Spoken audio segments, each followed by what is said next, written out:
हर साल आषाढ़ माह के शुक्ल पक्ष की द्वितीय तिथि को भगवान जगन्नाथ जी की पुरी में रथ यात्रा निकाली जाती है। रथ यात्रा में भगवान जगन्नाथ के अलावा उनके बड़े भाई बलराम और बहन सुभद्रा का रथ भी निकाला जाता है। इस रथ यात्रा को लेकर मान्यता है कि एक दिन भगवान जगन्नाथ की बहन सुभद्रा ने उनसे द्वारका के दर्शन कराने की प्रार्थना की थी। तब भगवान जगन्नाथ ने अपनी बहन की इच्छा पूर्ति के लिए उन्हें रथ में बिठाकर पूरे नगर का भ्रमण करवाया था और इसके बाद से इस रथ यात्रा की शुरुआत हुई थी। जगन्नाथ जी की रथ यात्रा के बारे में स्कंद पुराण, नारद पुराण, पद्म पुराण और ब्रह्म पुराण में भी बताया गया है। इसलिए हिंदू धर्म में इसका विशेष महत्व बताया गया है। धार्मिक मान्यताओं के अनुसार जो भी व्यक्ति इस रथ यात्रा में शामिल होकर इस रथ को खींचता है उसे 100 यज्ञ करने के बराबर पुण्य प्राप्त होता है।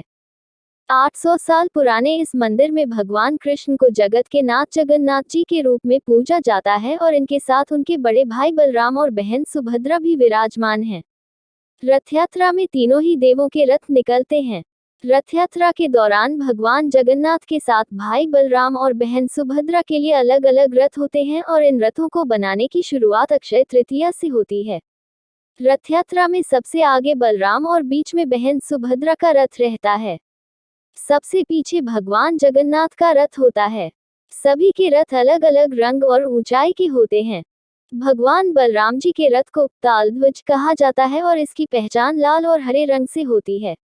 वहीं सुभद्रा के रथ का नाम दर्पदलन अथवा पद्म रथ है। उनके रथ का रंग काला या नीले रंग को होता है, जिसमें लाल रंग भी होता है।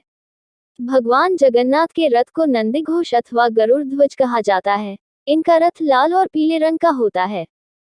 रथ हमेशा नीम की लकड़ी से बनाया जाता है, क्योंकि ये औषधीय लकड़ी होने के साथ पवित्र भी मानी जाती है। हर साल बनने वाले ये रथ एक समान ऊंचाई के ही बनाए जाते हैं। इसमें भगवान जगन्नाथ का रथ 45.6 फीट ऊंचा, बलराम का रथ 45 फीट और देवी सुभद्रा का रथ 44.6 फीट ऊंचा होता है। भगवान के रथ में एक भी कील या कांटे आदि का प्रयोग नहीं होता। यहाँ तक कि कोई धातु भी रथ में नहीं लगाई जाती है।